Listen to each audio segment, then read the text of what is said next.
aku selalu mendudukkan sebuah cerita itu menjadi dua bagian. Ceritanya sendiri itu tulang belakang. Orang bisa berdiri ada tulang belakang. Cerita itu bisa mengalir sampai saya dimengerti orang itu ada tulang belakang. Itu narasi, tulisan. Nah, untuk supaya narasi itu jadi cantik harus ada fotonya. Jadi dua hal itu saling bertautan. Satu tulang punggung dalam bentuk teks tadi, yang kedua adalah visual sebagai wajah. Kosmetik. Kosmetik. Nah, aku bilang sebagai kosmetik, gitu. Kalau anakku pulang sekolah, aku sering marah-marah sama dia. Marah dan semarah-marahnya. Tapi aku nggak sadar bahwa ini di rumah, bukan di sana. Dan ketika aku hampir selesai di Reuters, aku sadar itu sebuah kesalahan ternyata. Oh oke, aku harus membawa aku sendiri menjadi cool down. Kayak aku menebus kesalahan masa lalu, kayak gitu.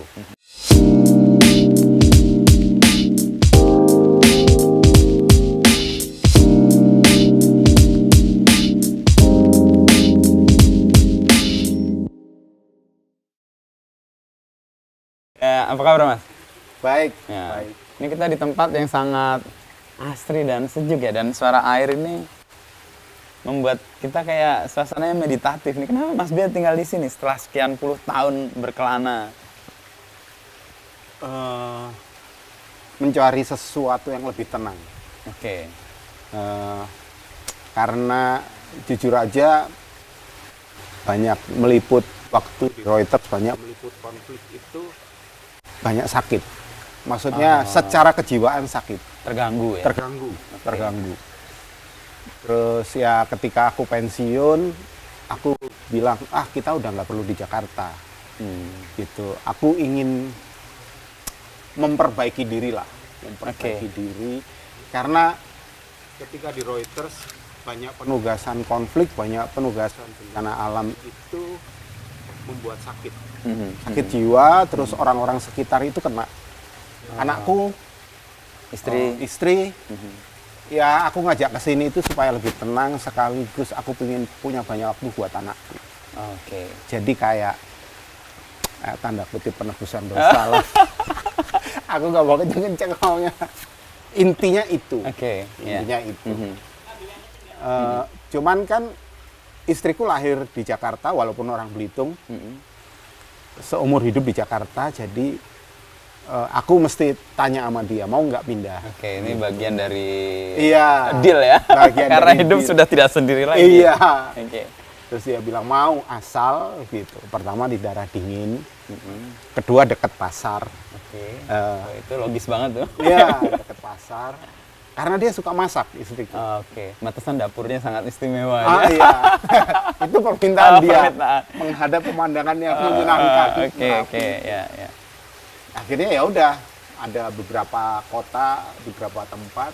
Akhirnya keputusannya di sini.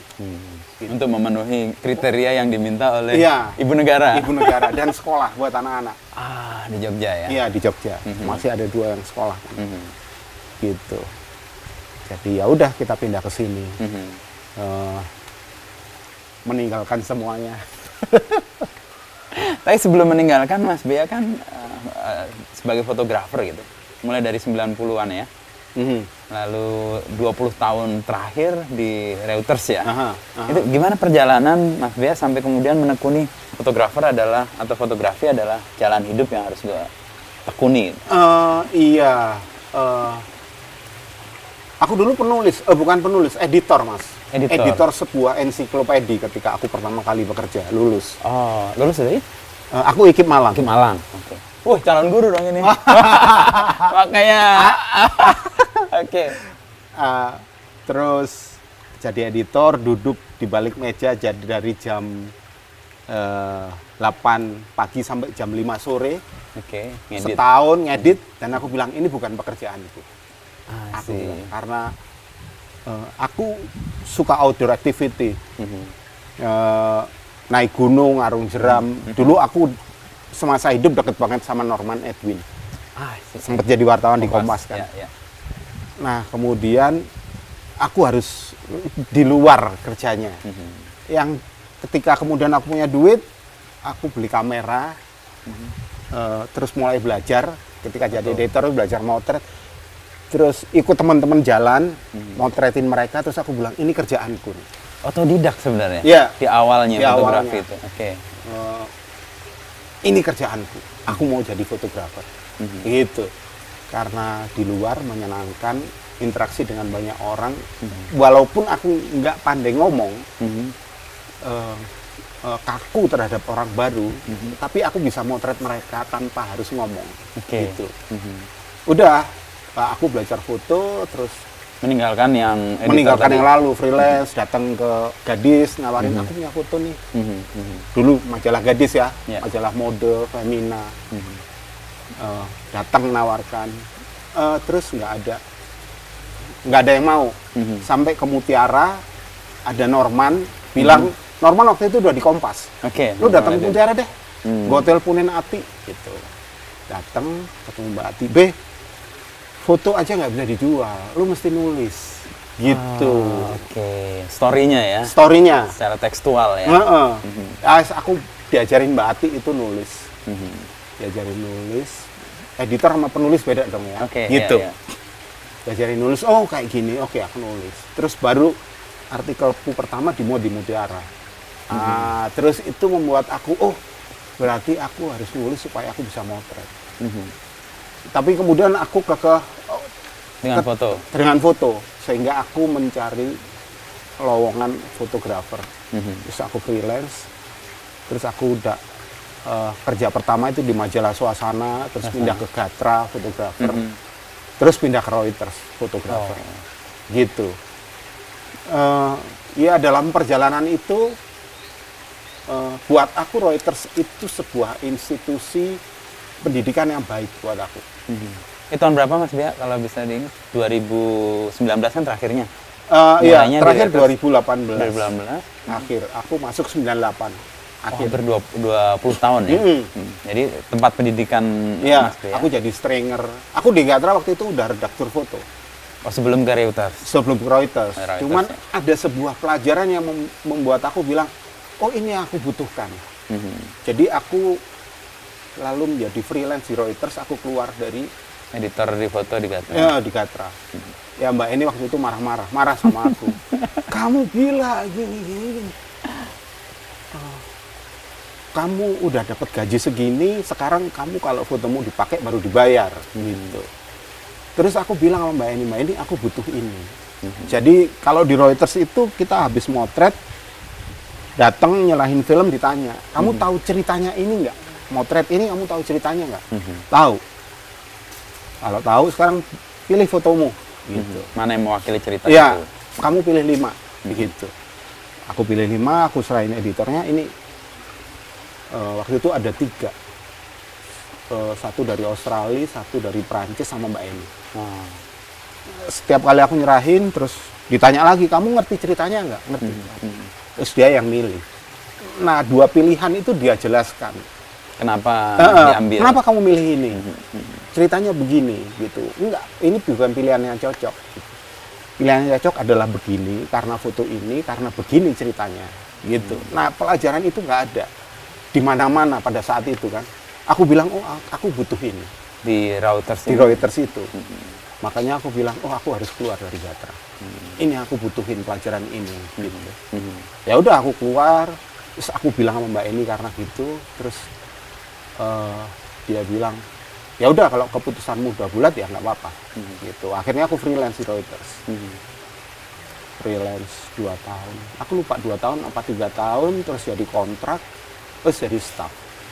Mbak Eni udah bilang bahwa ini nggak 10 tahun sekali Reuters mengangkat staff, ya. gitu. Jadi aku nggak ada janji apa-apa sama kamu Untuk jadi staff? untuk jadi staff. Iya, aku paham. Aku bilang gitu. Ya udah, aku jalanin aja. Apa yang membuat Mas Bea untuk berani mengambil keputusan itu padahal nggak ada janji apapun sebagai staff? Aku butuh ilmunya. Aku butuh ilmunya.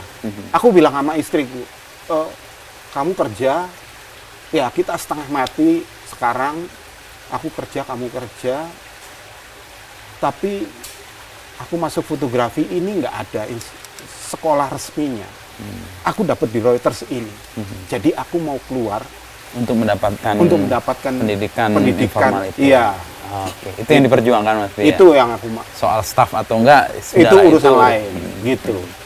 Ya udah aku jalanin itu. Tapi kan dilalahnya malah diangkat jadi staff. Iya, jadi di Reuters itu punya foundation. Oke. Terus dia punya institut kan. Aku tahu, wah beasiswa nih, aku daftar. Jadi stringer di Reuters 3 tahun aku daftar. Terus diterima. Syaratnya cuma satu, harus ada tanda tangan kepala biro bahwa kamu udah jadi stringer sekian tahun di Reuters. Nah, aku datang ke kepala biroku namanya Jonathan Thatcher. Minta. Ya, Pak Jonathan, aku diterima ini, aku minta tanda tangan. Itu aku masih ingat Jumat malam. Terus dia lihat gini, terus dia bilang, oh congratulations Bea. Oke, aku akan mengembalikan ini Senin pagi. Banget. Sekalian aku mau ngobrol sama kamu. Senin pagi dia serahin itu sama aku. Ini udah tanda tangan. Silakan gitu. Tapi ada satu hal yang aku mau ngomong sama kamu.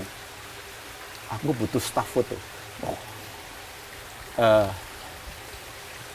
Paling nggak dalam 3 bulan aku udah harus dapat orang. Gitu. Terus aku mau ambil kamu, tapi kamu ambil ini. Oke, kamu nggak apa-apa. Ambil itu. Ambil ini. Aku harus cari orang lain. Tapi kalau kamu mau menjadi staff, silahkan. Tapi aku nggak bisa nunggu kamu setahun untuk menjalani ini, gitu. Nah itu aku bingung antara ambil beasiswa sama jadi staff. Itu Indonesia lagi resesi ekonomi ya. 2000 enggak 98, 99, 2000 itu kan lagi ekonomi. Ya. Turbulence lah itu. Turbulence. Terus, aku nggak konsultasi sama istriku karena aku mikir, waduh, aku putusin sendiri aja, gitu. Nah, kemudian aku Senin, aku tanya sama Jonathan, kapan aku harus memutuskan ini? Gitu. Senin depan. Oh, seminggu. Seminggu. Oh, Jonathan minta itu. Ya, aku kasih. Wah. Tapi ini kamu bawa, kalau kamu mau kirim. Tapi sebelum kamu membuat keputusan ini jangan dikirim, gitu. Karena nanti namamu jelek, namaku jelek. Kamu udah sign, kamu kirim, dan kamu membatalkannya. Jadi seminggu itu aku telepon fotografer Reuters yang ada di beberapa negara. Di Australia, di Singapura, di Malaysia, di Bangkok. Itu dapat second opinion? Iya, di Jepang. Karena aku sering ketemu mereka di tim-tim, sering ketemu mereka di Ambon, kerusuhan di Jakarta mereka datang, aku kenal kan. Terus mereka bilang, Bea, yang akan kamu pelajari di institut itu, apa yang kamu lakukan sekarang? Mereka bilang gitu. Bagaimana bekerja dalam bisnis komunikasi. Bagaimana kamu harus melihat deadline itu sebagai apa. Bagaimana konsumen membutuhkan foto kamu seberapa cepat. Bagaimana kamu berkomunikasi. Atau kita dalam sebuah manajemen yang ketika editornya bilang, Bea, aku butuh foto jam segini, kamu harus melakukannya kayak gitu. Jadi kalau kamu pergi ke institut, ya kamu dapat pelajaran itu, gitu. Ya mungkin kamu senang kamu pergi ke London, gitu. Tapi apa yang kamu pelajari ya sekarang soal itu sebenarnya. Soal itu. Terus aku mikir, iya makin bimbang. Tapi aku pikir, oh kalau aku udah dapat itu, mendingan aku ngambil staffnya, gitu. Aku pikir ya udah aku ambil staff. Jadi yang London dibatalkan. Yang ini aku batalkan, terus aku bilang sama Jonathan, oke, aku terima jadi staff. Terus oke, kamu besok ke bagian HRD. Kita tanda tangan besok. Gitu. Ya, itu mungkin rezeki buat aku ya. Tapi ya udah. Kemudian aku jadi staff. Terus yang ngikutin, asiknya di Reuters itu gini. Kalau aku dapat foto jelek, Jonathan marah. Ini foto apa ini? Dan terbuka? Ke Mas Bea? Terbuka. Di ruang redaksi itu. Sidang. Iya. Okay. Jadi ya ruangan kita kan kubikel tapi terbuka. Terus dia cuma berdiri terus, Bea, what the fuck is picture? Gitu. Kamu motret apa tidur? Gitu. Maaf Pak Jonathan. Ya gitu, terbuka lah. Tapi sama kalau misalnya aku dapat foto bagus, terus dipakai di mana-mana, terus ya, dia juga di situ. Dia naik ke atas meja. Nih. Ini foto BA paling bagus gitu. Ini wartawan gitu. Fair deh ya. Fair, ketika fair. buruk dan ketika di level yang dia mau, dia memberi apresiasi. Nah, itu yang aku seneng gitu. Terus aku bilang, oh iya, oke, kalau gitu ini tempat yang tepat. Gitu. Nah, itu terus lewat waktu. Terus ya ada beberapa kali tawaran ke kantor berita lain. Cuman yang buat aku menarik adalah ketika 2008, 2009 keluar smartphone, ada iPad. Ya. Kita semua kantor biru dikasih iPad. Kamu belajar dari iPad. Terus kita dipanggil ke Singapura. Nggak lama, cuman Kamis Jumat. Sabtu Minggu libur lah di sana, Senin balik. Itu cuman mereka bilang begini,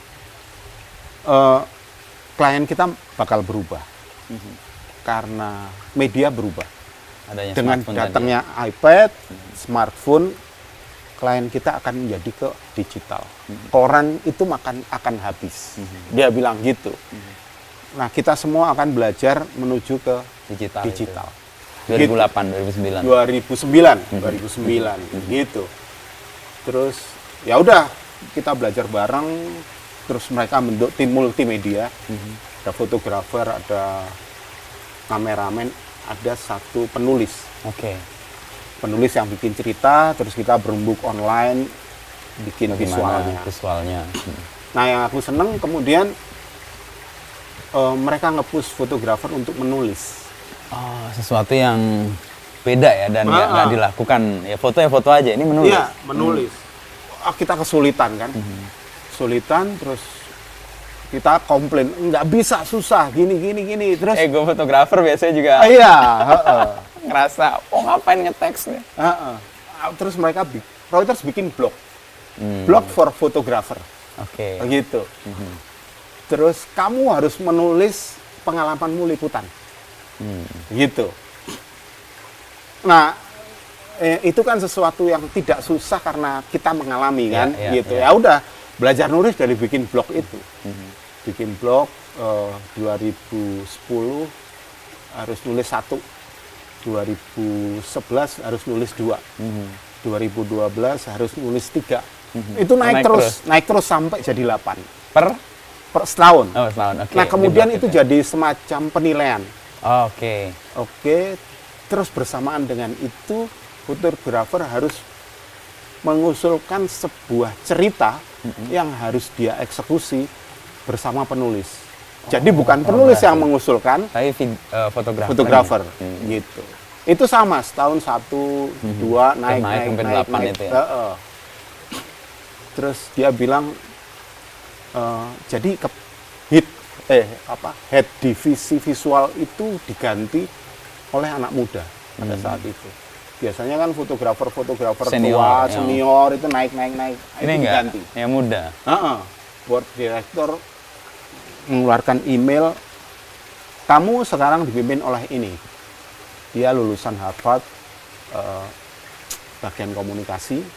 Dia yang akan memimpin kita transisi menuju digital. Kalau kamu nggak mau dipimpin dia, kamu bisa keluar. Langsung gitu. Itu. Iya, seterbuka itu. Oke. Gitu. Itu tantangan transformasi ya. Tantangan transformasi. Yang kemudian dia ngasih blog, nyuruh kita bikin nulis, kayak gitu. Dan ketika kemudian keluar media sosial, terus media sosial menjadi sangat kuat.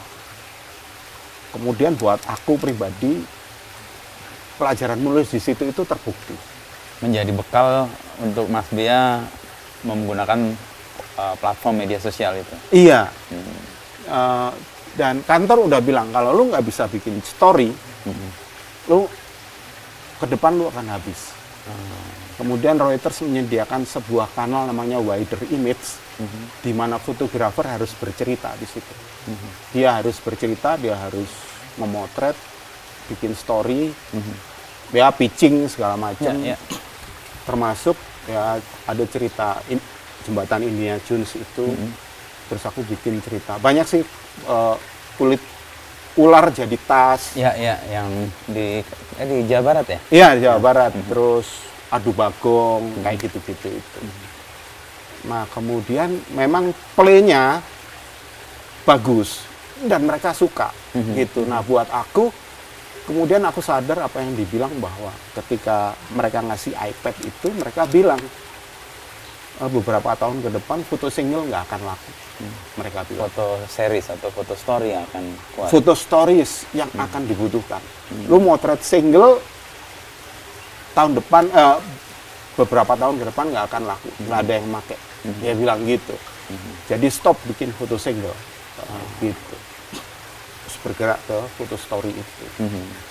Gitu. Ini yang kemudian Mas Bea juga jadikan pijakan untuk semua karya-karya yang dibuat ya, stories. Iya. Visual storytelling itu ya. Iya. Nah kemudian ketika aku pensiun dari Reuters, aku masih di Reuters, banyak fotografer mulai di layoff kan.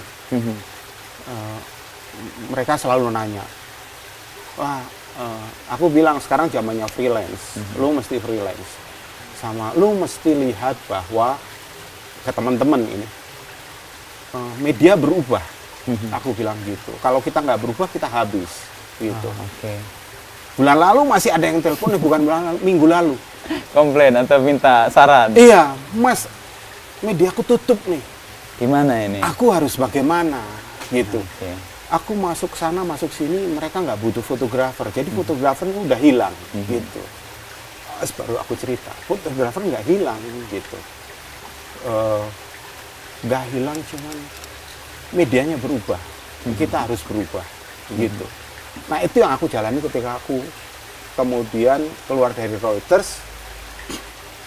Ya aku tetap bikin cerita, karena aku nggak punya tempat ya. Aku punya tempat di Instagram tak bikin tempat itu.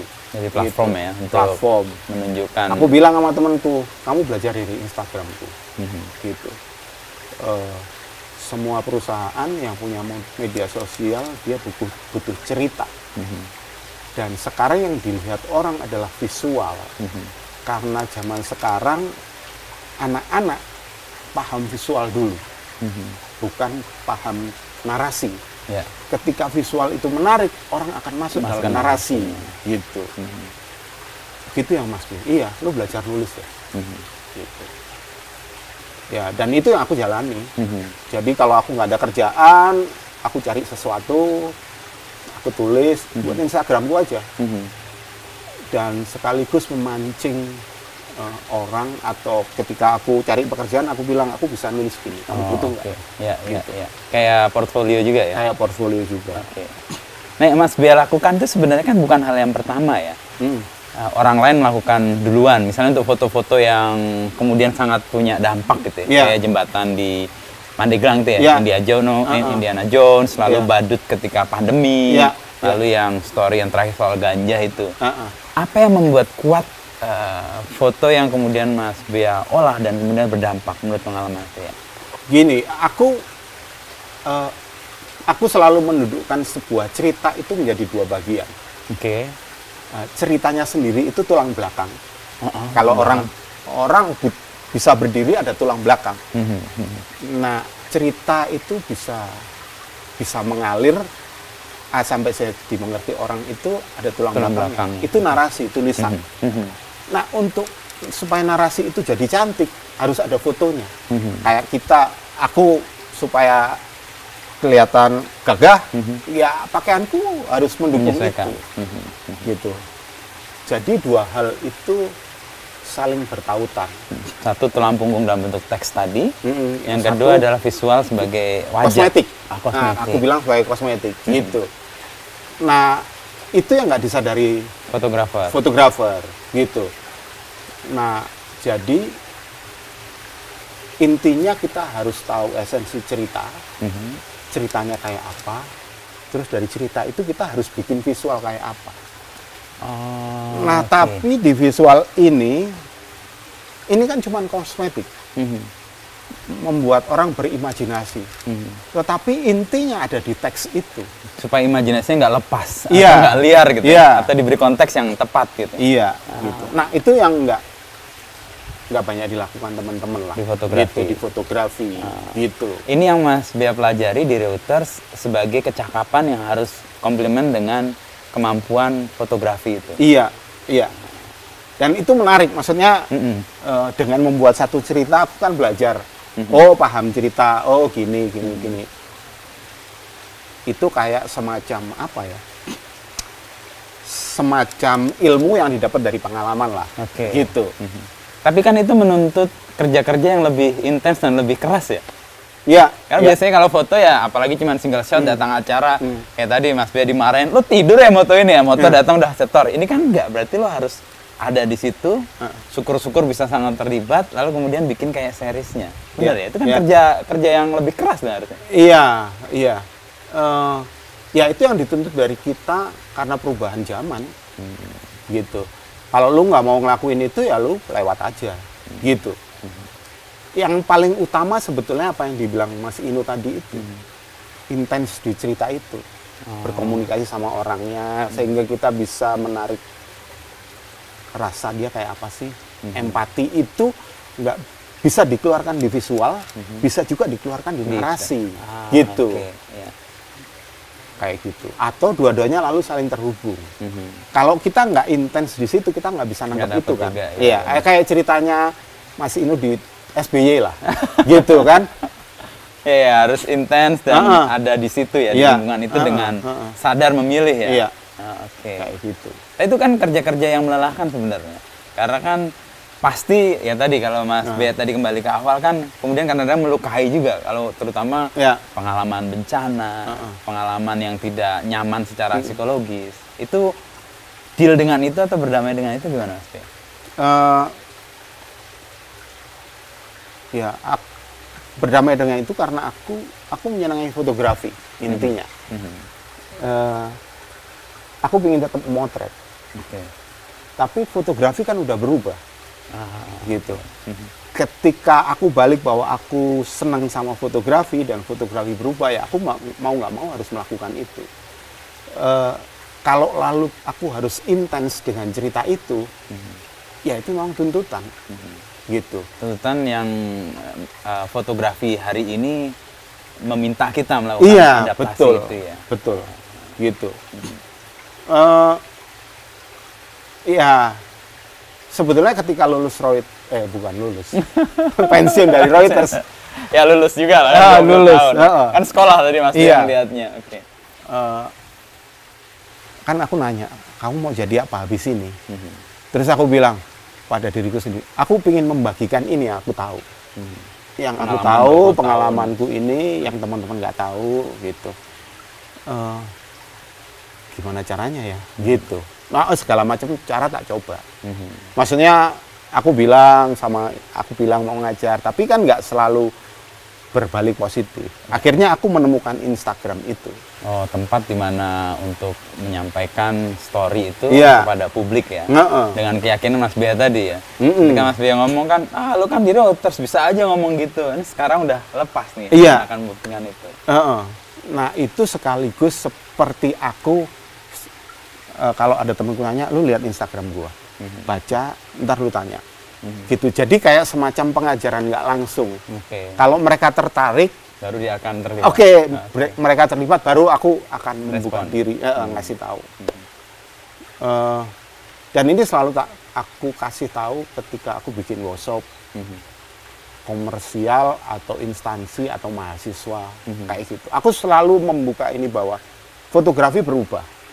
Kalau kamu belajar seperti aku dulu, maka akan ditinggal. Benar, kamu akan kelewat. Kayak gitu. Dan akan panik ketika kebutuhan untuk fotografi tidak lagi diminati banyak ya. Iya, gitu. Jadi ya udah, kalau nggak ada pekerjaan, aku selalu membuat ceritaku sendiri, untuk supaya teman-teman yang ngikutin aku itu tahu, kayak gini harus nulis. Aku selalu bilang, kamu harus bikin cerita dulu. nulis kayak gini, baru bikin visualnya kayak gitu. Nah kemarin aku nulis motret Idul Adha, kurban. Ini sebuah kebetulan. Lalu aku pergi ke daerah Selo dan ada sebuah masjid di satu desa yang aku kebetulan motret, dan kemudian mereka bilang dalam khutbah itu, tahun ini kita nggak berkurban hewan karena banyak sekali penyakit mulut dan kuku. PMK ya. Berkurban itu intinya berbagi. Si imamnya bilang. Jadi hari ini silakan pulang ke rumah kembali, bawa makanan ke sini, kita makan bareng-bareng, kita berbagi makanan itu. Itu intinya kurban. Gitu. Di Selo itu? Di Selo. Buat aku yang orang Islam, baru mendengarkan itu pertama kali, dan aku, oh iya, kurban itu berbagi. Esensinya dapat. Esensinya dapat. Jadi buat aku, wah ini menarik nih, gitu. Buat story ya? Sama buat story, aku bikin di Instagramku. Nah hal-hal begitu itu yang membuat aku kayak kecanduan gitu. Oh ada cerita baru apa lagi nih? Memang nggak selalu ketemu, tapi pasti akan selalu ketemu hal-hal baru yang harus ditulis dan harus difoto. Gitu. Kalau nggak ada tulisan, orang akan melihat bahwa oh itu sholat id aja. Tapi kalau diceritakan bahwa korbannya karena PMK adalah ubah, itu orang dapat. Iya, gitu. Itu bisa dapat karena Mas Bea melatih kepekaan untuk itu sepertinya. Kalau enggak kan orang yang sambil lewat aja gitu kan. Dengar itu ya. Karena peka, wah ini ada ceritanya, ini ada story-nya. Karena aku belajar menulis itu, Mas. Menulis itu kan harus mendengarkan dulu apa yang terjadi. Dan ya dalam koridor jurnalistik harus sesuatu yang real. Kalau kita mendengarkan, oh kayak gini, oh bener nggak ini? Konfirmasi. Oh benar, gitu. Nanti orang-orang akan datang bawa makanan, gitu. Oh benar, orang datang bawa makanan, bawa itu, terus mereka makan bareng. Oh oke. Jadi dibimbing kayak Karya City juga ya, keingintahuan yang mau dibuktikan gitu. Itu jurnalistik banget sih. Tahu jadi cerita, udah utuh. Kayak gitu. Dan sesuatu yang baru itu selalu muncul, menjadi candu. Oh nanti ketemu apa lagi nih, ketemu apa lagi. Ini butuh sikap batin yang terbuka sih, dan tadi ada aktif sih. Kalau dia kekeh di satu state of mind gitu ya, pasti melihat hal yang baru malah jadi kayak ancaman. Ini kan sesuatu yang baru kan menggairahkan kan? Dan membuat kita exciting banget. Oh dapat ini, dapat itu. Iya benar. Tadi Mas Bea menyebut di awal kan, balik ke awal tadi, di rumah ini adalah kayak healing gitu. Ada situasi di mana ini penebusan atas banyak hal, penyembuhan juga. Ada pengalaman di mana Mas Bea punya pengalaman jurnalistik yang menekan dan punya dampak cukup panjang gitu? Iya, aku dulu motret cukup ugal-ugalan ya. Maksudnya ugal-ugalan, apa itu kalau orang-orang nggak berani, aku hitung, aku bisa masuk. Kalau konflik ya, aku akan masuk, motret dan keluar gitu. Aku punya hitung-hitungan sendiri. Jadi misalnya kayak ke Gunung Api, ke Sinabung, hal yang sama. Dan itu kayak sebuah candu buat aku, melakukan sesuatu yang berlebihan. Dan beresiko pasti. Ya, mengambil resiko itu. Tapi aku kayak dipukul jiwaku ketika aku meliput tsunami Aceh 2004 ya, Desember. 2004 itu aku 6 minggu. Jadi aku datang tanggal 27 Desember. Termasuk yang awal-awal tuh ya? Awal. Jadi hari misalnya tadi pagi tsunami, besok aku berangkat dan udah sampai di sana gitu. Nah aku secara nggak sengaja itu secara minggu itu kan intens, maksudnya intens melihat kekerasan, bukan kekerasan, visual yang nggak menyenangkan. Dan ketika aku balik ke Jakarta, ketika aku pulang, ketika orang bersenang-senang, aku mikir kok kamu bersenang-senang ya, gitu. Ini banyak orang kesusahan kok kamu bersenang-senang gitu. Orang ketawa-tawa di warung, terus di rumahku orang happy-happy gitu. Buat aku sesuatu yang aneh. Gitu. Karena 6 minggu itu. Ya. Terus Tapi sebaliknya ketika aku mendengarkan lagu-lagu yang diputar di sana di Aceh, dan diputar lagi di Jakarta, aku nangis. Oh, apa memori itu? Memori itu keluar. Memori sedih. 6 minggu intens lihat bencana. Aku nangis. Sehingga aku bilang sama istriku, kalau kamu di rumah, aku ajak ngomong deh. Gitu. Karena kalau nggak diajak ngomong, aku nangis. Larut terus di situ. Larut terus. Jadi selama istriku ada, aku diajak ngomong. Kalau istriku ke kantor, aku nangis. Terus kalau anakku pulang sekolah, aku sering marah-marah sama dia. Karena sesuatu hal yang nggak sama-sama persepsiku. Sensitif jadinya. Sensitif. Jadi misalnya gini, aku lama nggak ketemu anak, terus dia belajar, aku nungguin gitu. Karena aku happy lama nggak ketemu, aku nungguin. Gitu. Terus misalnya, ini contoh real, pensilnya jatuh di bawah meja. Terus anakku kan pingin bermanja-manja ya. Pak, pensilku jatuh, Pak, hilang nih, nggak tahu ada di mana. Mungkin dia ingin ngajak aku nyari, tapi aku nerimanya nggak kayak gitu. Aku nerimanya orang di Aceh itu kehilangan orang tua, kehilangan rumah. Mereka nggak rewel tuh kayak kamu gitu. Kamu kehilangan pensil aja rewel gitu ya. Terus aku marah sama anakku, marah dan semarah-marahnya. Ini kamu cengeng banget. Cari di situ. Kalau nggak ada, ayo kita beli. Nggak usah kayak gitu, nggak usah cengeng gitu. Dan aku marah gitu. Tapi aku nggak sadar bahwa ini di rumah bukan di sana. Tapi aku menempatkan ini di sana. Dan kemarahan itu berlanjut gitu. Sama istriku jadi suka pemarah juga. Karena sesuatu hal yang kecil gitu. Memicu. Aku balik lagi ke sana. Kok orang di sana nggak apa-apa, kok kamu kayak gini aja rewel. Jadi sesuatu yang besar gitu. Naruh barang, naruh keset. Yang sebetulnya ya udahlah, ini kan istriku pingin bagus. Aku kok kaset masih bagus, kamu katanya udah jelek. Jadi ada banyak kemarahan yang tumpah di rumah. Gitu. Dan itu membekaskan di anak-anak.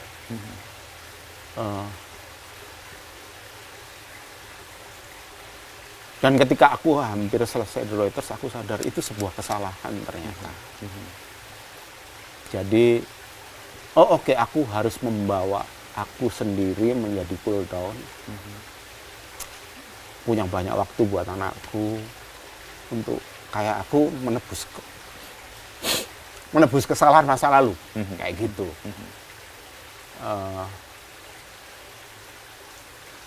Mungkin orang bilang, itu perasaan kamu aja. Anakku yang terakhir ini kan mendeklar dirinya sebagai pencipta lagu. Yang dia bikin dalam satu album pertama itu soal itu. Relasi dengan pengalaman. Soal bahwa di rumah ribut. Aku suka marah, orang tua berantem, gitu. Terus aku sebagai anak-anak, aku lari kemana? Musik lah jadi saluran. Musik jadi saluran. Jadi aku merasa, ketika lagu itu tercipta, aku dengar, benar ternyata. Tersentuh ya? Ya. Terus terreflek ke anak, dan anak ada medium baru untuk menyampaikan keresahannya. Iya, gitu. Jadi, ya ketika aku pensiun lalu aku mau lebih menenangkan diri, lebih dekat dengan anak-anak. Itu bagian dari proses penyembuhan itu ya. Tapi dalam hari-hari ketika Mas Bia menjalani itu dan beban psikologis karena Aceh, saya juga kesana waktu itu, emang itu menekan sekali. Cuman 2-3 hari, ini bayangin 6 minggu ya, dan itu intens di awal kan. Itu bagaimana Mas Bia deal dengan itu semua? Aku dikirim ke psikiater sama kantor. Sampai sedemikian. Terus mereka bilang, setelah wawancara 3 jam, mereka bilang, kamu berani nggak balik ke Aceh? Berani, aku bilang gitu, nggak masalah. Ya udah, kamu balik ke Aceh. Tapi kamu harus memilih liputan. Memilih liputan yang tone-nya positif. Aku tanya, kayak apa positif itu?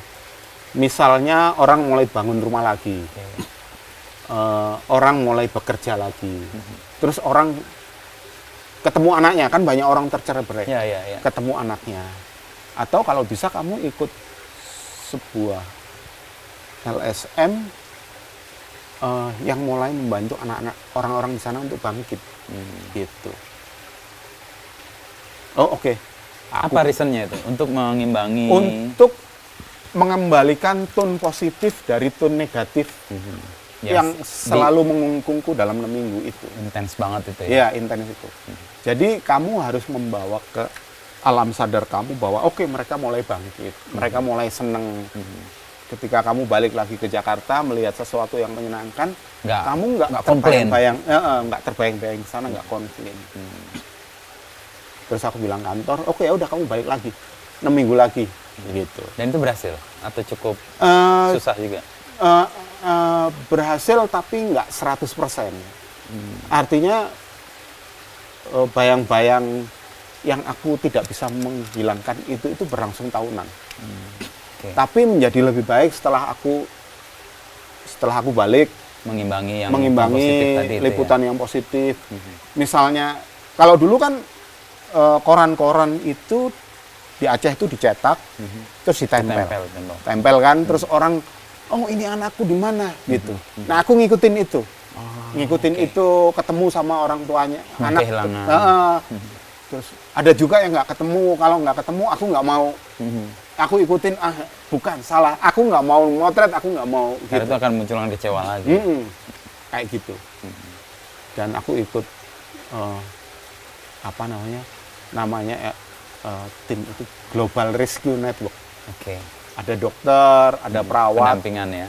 Ada guru, mereka masuk, terus mereka membangkitkan lagi semangat yang down. Mereka memberi bantuan, mengoperasi, terus ngajak anak-anak bercanda. Aku ikut itu mereka sebulan. Iya. 3 untuk minggu. Kepentingan Mas Bea sendiri, bukan liputan? Untuk kepentinganku. Kalau positif, aku kirim ke kantor.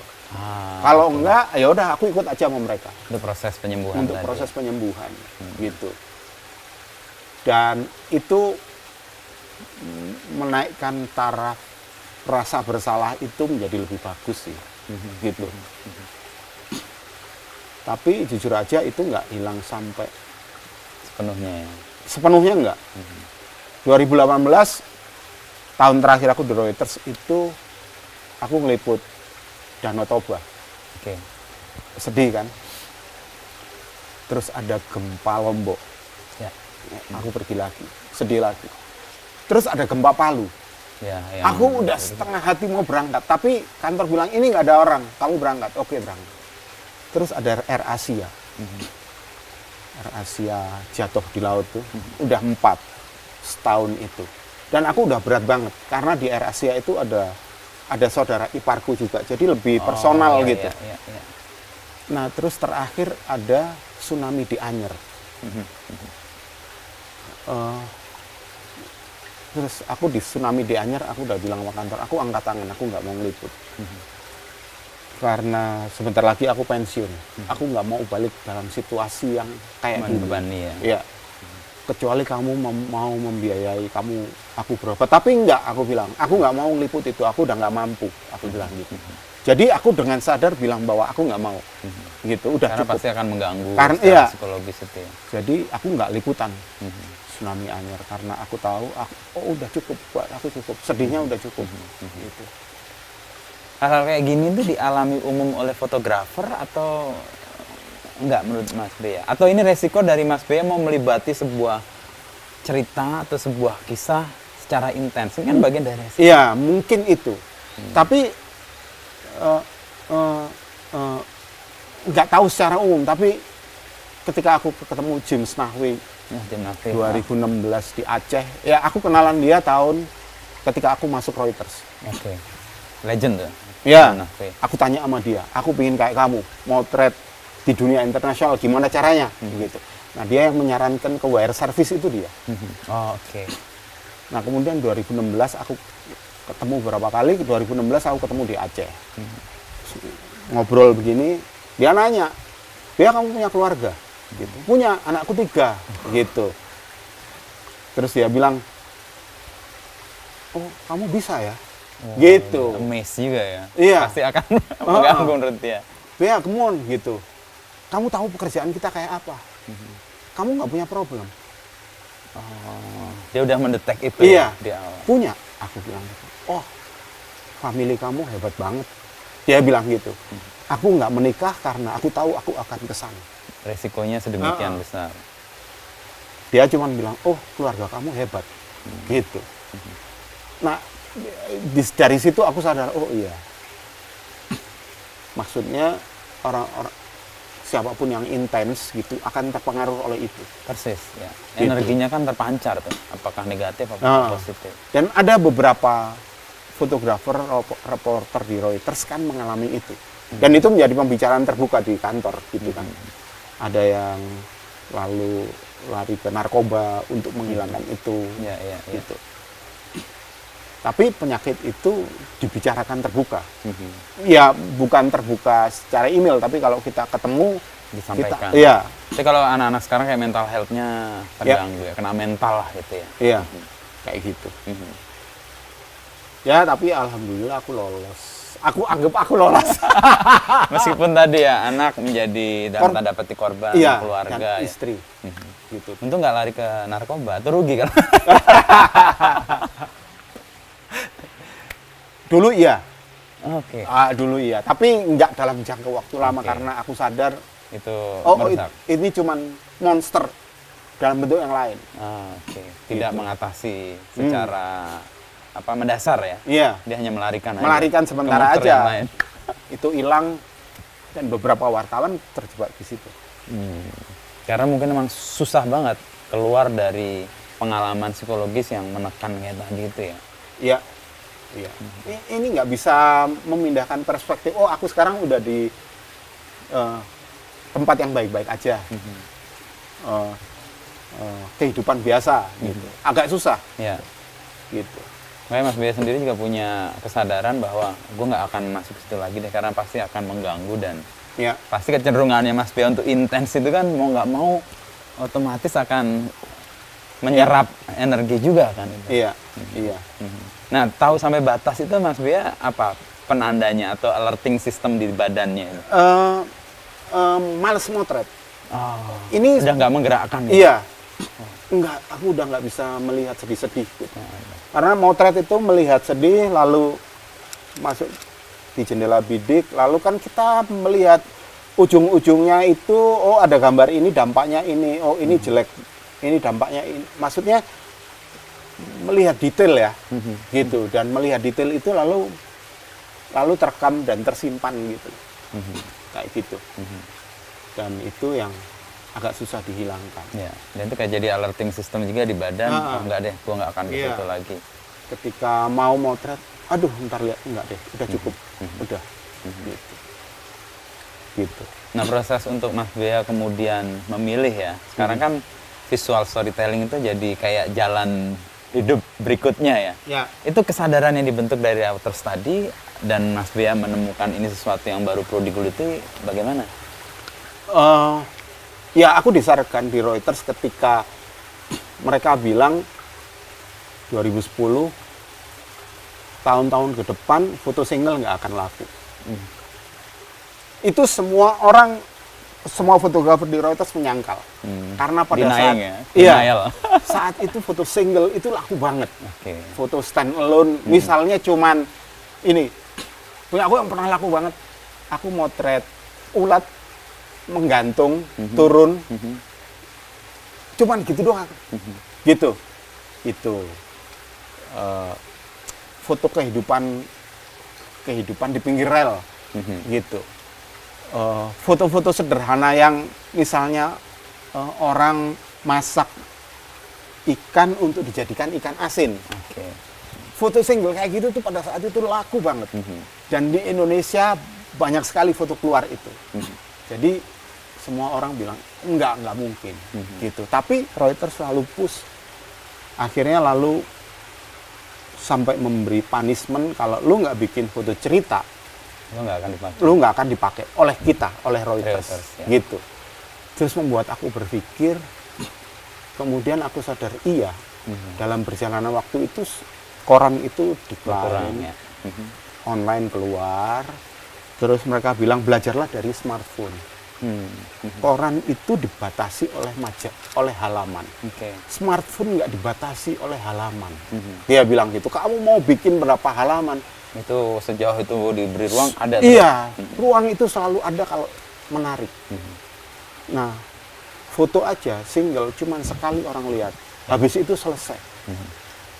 Nah, dalam berkembangnya waktu, yang aku amati kemudian visual itu jadi bahasa. Kalau buat aku ya, visual itu jadi bahasa. Iya. Jadi buat aku ada bahasa tulis, ada bahasa visual. Yang kemudian kalau aku ngamati anakku, mereka bisa berinteraksi dengan orang lain hanya melalui visual. Anak-anak sekarang belum bisa ngomong, belum bisa nulis, bisa terkoneksi secara emosi lewat visual ya. Gitu. Terus aku bilang, oh aku dulu belajar berkomunikasi pakai tulisan.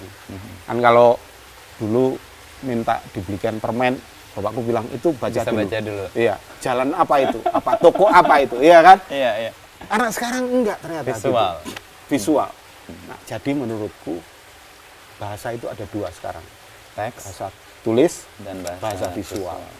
Nah, visual itu ada foto, ada video. Oke.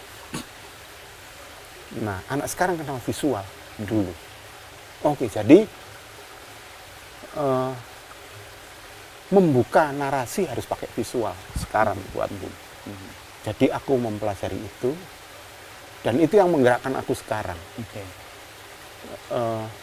Kalau kita sadar bahwa segala sesuatu yang dikomunikasikan itu harus melalui dua hal, teks dan visual, ya udah kamu ada di situ. Dua-duanya dikuasai. Dua-duanya dikuasai. Kamu akan hidup deh. Karena komplemennya. Iya.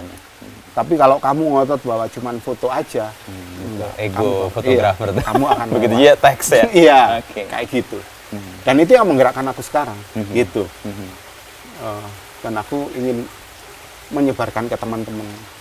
Aku selalu bilang dalam workshop selalu bilang kayak gitu. Event terakhir aku diundang Salon Foto Indonesia, Salon Foto. Ya. Mereka minta, Mas Bea, kita kasih cerita kita dong soal foto story. Gitu. Aku bilang, dari mana aku masuknya? Gitu. Foto story buat aku menarik, tapi buat orang salon belum tentu. Gitu kan. Pokoknya ya buat wawasan aja Mas Bea, karena juri-juri salon foto perlu wawasan lebih. Aku mikir dari mana masuknya ya. Terus aku melihat, orang-orang salon foto itu selalu memotret sesuatu yang luar biasa.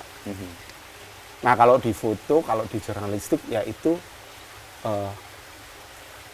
momen yang dibilang Cartier-Bresson decisive moment, yaitu yang dibikin orang-orang salon. Terus aku lihat lagi, aku ngerti nih sekarang maksudnya. Nah, jadi yang dibikin teman-teman salon foto itu hanya satu foto dari rangkaian cerita foto-foto lain yang harus ada. Jadi aku masuk dari situ. Aku bilang bahwa foto story itu membutuhkan sebuah foto jagoan. Nah, foto jagoan itu yang biasa mereka bikin. Kayak gitu. Punchline-nya. Nah, punchline-nya. Cuman harus ada visual pengantar sebelum masuk ke sini. Dan visual penutupnya. Nah, jadi aku cerita ke sana. Dan di luar dugaan, orang-orang salon foto itu seneng banget. Banyak banget pertanyaan. Dari yang 2 jam berkembang jadi 4 jam. Gitu. Nah, buat aku lalu semacam meneguhkan bahwa sekarang jadi zamannya storytelling. Visual itu ya. Iya, visual. Kayak gitu. Ini membuat Mas Bea nih apa ya? Tadi kan awal fotografi karena belajar manual ya, karena mau orang lapangan gitu. Terus kemudian mendapatkan pengalaman yang sangat intens di Reuters dan bahkan pengalaman psikologis yang sangat mengganggu tadi ya. Itu kan sesuatu kenikmatan seperti yang diharapkan dulu, tapi sekaligus kayak hukuman ya. Karena memberikan dampak yang panjang ternyata sampai sekarang. Dan sekarang Mas Bea menekuni sebuah hal yang mungkin nggak baru-baru banget, tapi baru disadari, dan visual storytelling ini sesuatu yang harus dikedepankan. Apa yang membuat Mas Bea komit dan konsisten di satu bidang itu dan tumbuh di situ? apa ya? Mungkin karena aku mencintai fotografi kali ya. Oke. Iya, karena aku mencintai fotografi. Cinta itu bisa mengorbankan banyak hal ya. Iya, dan fotografi kan bergerak. Buat aku, fotografi itu ilmu terapan. Dia bukan ilmu murni. Oke. Ilmu terapan itu Adaptif pasti. adaptif, gitu. Berubah. Iya. sesuai tuntutan. Berubah sesuai dengan zaman, tuntutan begini. Kita harus merespon apa? Iya. Itu yang menyenangkan, Mas. Itu yang buat aku menyenangkan dan aku ikutin terus. Maksudnya aku ikuti karena aku mencintai itu. mencintai itu. Jadi aku hidup dari fotografi. Aku hidup untuk fotografi kali kayak gitu ya. Kayaknya gitu ya. Kayaknya. Tapi ya itu gitu. Iya. Kan perjalanan 25 tahunan kan menunjukkan itu ya, mencintai Iya. dan sekaligus Iya. hidup untuk itu jadi. Iya. Gitu. Apa hal yang Mas Bea temukan dalam perjalanan itu yang mungkin sempat membuat kayaknya keliru nih jalan ini atau justru ini yang benar nih jalan ini? Sampai hari ini sih aku belum menemukan oh keliru nih. Enggak. Gitu. Oke. Tapi aku bilang oh iya bener ya. Gitu. Jadi ketika aku menemukan kayak tadi ngajar di salon foto terus aku oh iya bener ternyata gitu. Itu yang membuat aku ya terus ada di sini gitu. Nggak banyak ya kemampuan beradaptasi untuk sebuah ilmu terapan yang perkembangannya kan cepet banget ya. Ya. Apa yang membuat Mas Bea bisa, ini pengalaman ya pasti ya, yang membuat Mas Bea bisa tune in dengan sesuatu yang dituntut baru. Kan banyak orang mandek ya. Iya, mungkin karena aku ingin, kalau tuntutanku sekarang, personal, aku ingin memberikan itu ke teman-teman. Tapi itu harus sesuatu yang benar. Oke. Jadi aku harus mencobanya dulu. Proven ya di Mas Bea sendiri. Dalam ya? diriku sendiri. Baru membagi. Iya. Jadi aku bikin story di Instagram, terus aku tawarkan secara komersial ya, ke brand-brand, ke brand, atau institusi, dan ini jalan ya. Dan itu jalan. Oh oke Mas Bea, aku coba 2 kali ngaji. Oke Mas Bea, kita tanda tangan kontrak deh, gitu. Nah itu yang membuat aku, oh oke, aku jalan. Mas Bea kita perpanjang ya, gitu. Oke. Lalu itu yang membuat aku harus tetap ada di situ supaya teman-teman yang baru masuk, yang konsep berfotografinya masih yang lama, itu hijrah ya. Bahwa kalau lu mau belajar sekarang, belajar yang ini loh, gitu. Dan proven ini ya. Dan proven. Ada marketnya, ada kebutuhannya. Iya.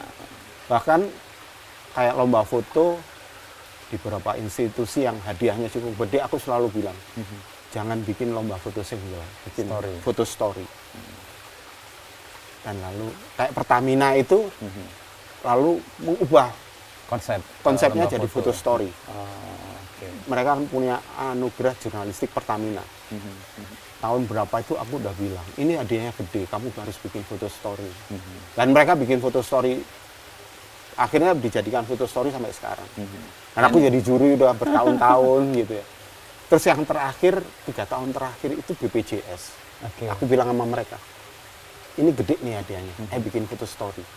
Karena dengan begitu, itu kan buat wartawan foto ya. Wartawan mau nggak mau membuat cerita untuk ikut itu, gitu. Dan aku selalu membuka diri sebagai juri. Aku bilang gitu, kalau kamu mau konsultasi bikin foto story sama aku, tuliskan. Ya, telepon lewat Instagram boleh, WhatsApp boleh, dan beberapa orang melakukannya. Buat aku, ya, aku seneng dengan itu. Oke, berarti temanku mau berubah, udah bergerak ke sana, gitu, kayak gitu. Ini jadi kayak masa tertentu nih ya, atau masa baru, atau mungkin nggak baru banget, tapi setidaknya ini ada yang banyak merawat dan kemudian memunculkan ini sebagai hal yang harus ditekuni bersama. Iya, ya mungkin bukan mazhab kali ya. Aku nggak berani bilang mazhab. Cuman aku happy aja ketika ada teman konsultasi, terus kemudian ketika mereka di lomba itu mereka menang gitu. Aku walaupun aku ngajar, maksudnya ngasih tahu secara personal, aku nggak pernah ngasih privilege ya. Ketika aku Semua jadi juri, sama, ya. semua sama. Tutup mata lah itu. Iya. Untuk fairness ya. Dan ketika misalnya, yang terakhir itu anugerah jurnalistik Pertamina itu bahkan foto story jadi best of the best dari semua. Dari tulis, dari TV, jadi karena itu mencakup semua kan, visualnya dapat, teksnya dapat, dan imajinasi orang dengan story itu akan dapat. Saya baru nggak di Kompas itu kan, Kompas Minggu ada foto seri yang di halaman belakang. Itu selalu menarik sebenarnya. Dan memang itu yang kemudian menjadi lahan bagi fotografer untuk menunjukkan intensitasnya pada satu isu dan kekuatan dia membangun cerita dari tadi gambar yang cuman kosmetik tapi tulang punggungnya adalah story-nya tadi. Story, iya, betul. Ya, jadi fotografer itu sekarang bisa bertahan kalau kamu jadi pencerita, gitu.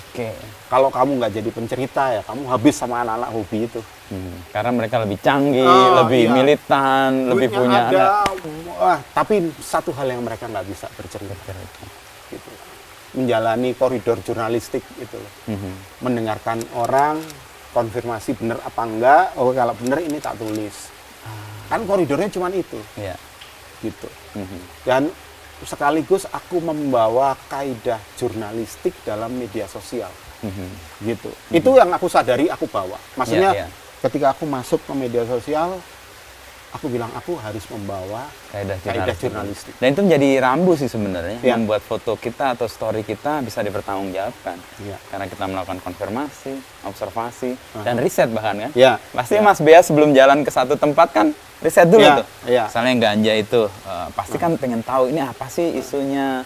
Lalu yang jembatan Indiana Jones itu ya. Itu kan pasti riset dulu kan. Datang ke lapangan dan konfirmasi dan membuat itu impact-nya, lalu ada pembangunan jembatan yang kontribusinya salah satu dari Mas Bea kan. Itu orang lain. Tapi lewat jalan itulah. Aku mau meneruskan cerita ini, ganja itu. Udah hubungi orang-orangnya di beberapa tempat, gitu. Itu akan tak terus. Maksudnya ya aku akan melanjutkan cerita itulah. Apa yang mendorong Mas Bea?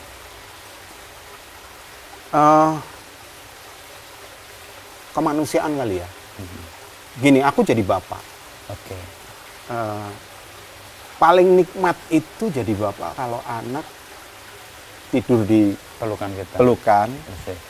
Terus kemudian kita melihatnya dia belajar jalan, belajar lari. Terus kita menaruh harapan di situ. Nah, orang-orang dengan cerebral palsy itu berdiri aja nggak bisa, gitu.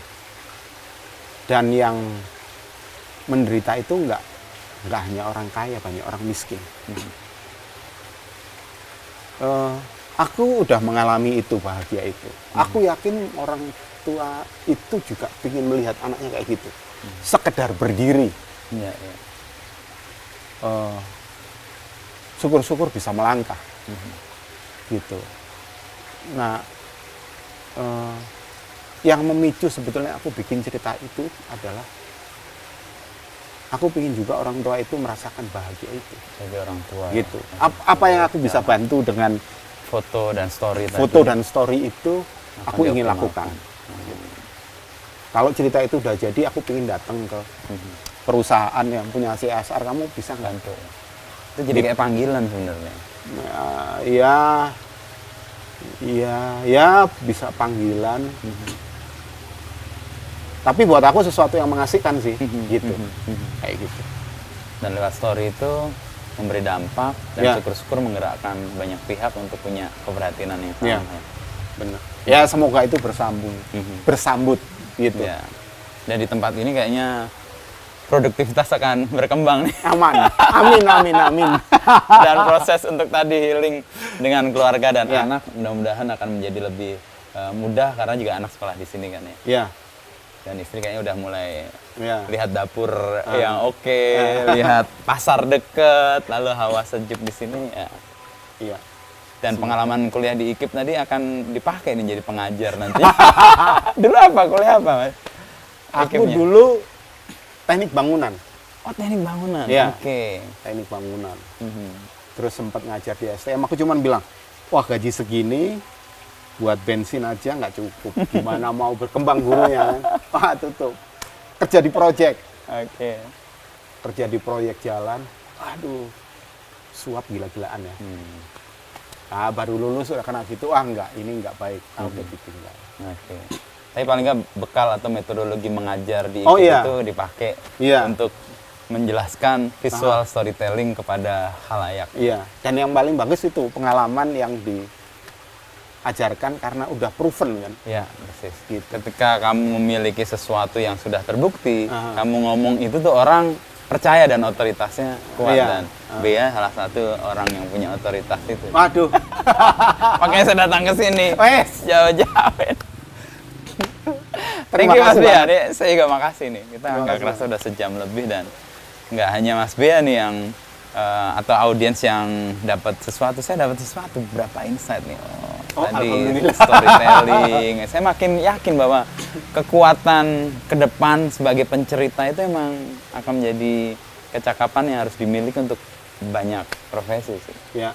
Iya. Nggak hanya fotografer, nggak hanya jurnalis. Iya. Dan perusahaan-perusahaan itu secara terbuka mencari itu.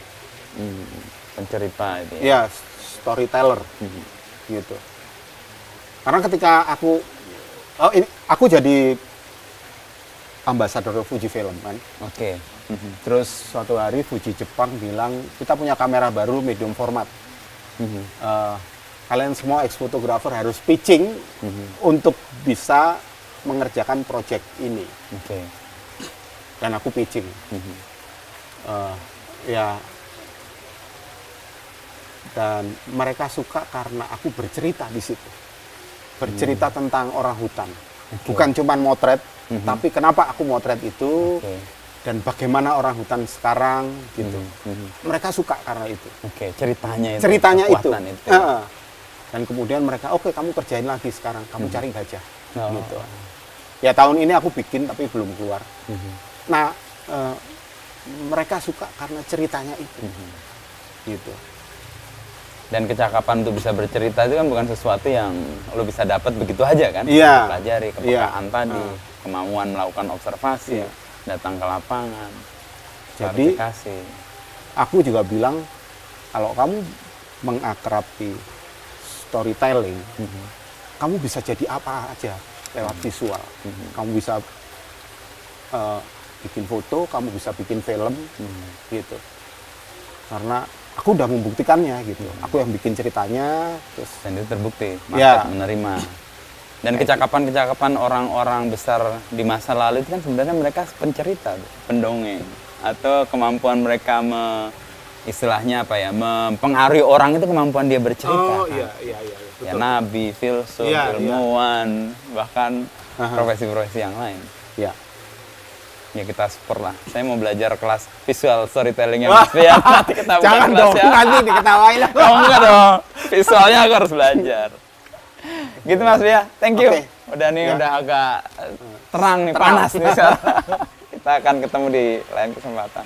Oke, terima Matur kasih. nuwun. Ya. Udah datang. Ya, mudah-mudahan di ruang ini kita bisa datang untuk undang Jason Ranti ngamen di sini. Aku setuju banget. J ditungguin sama Mas Bea. Gitu. Begitu aku lihat Jason nyanyi, anjrit ini idola gua baru nih.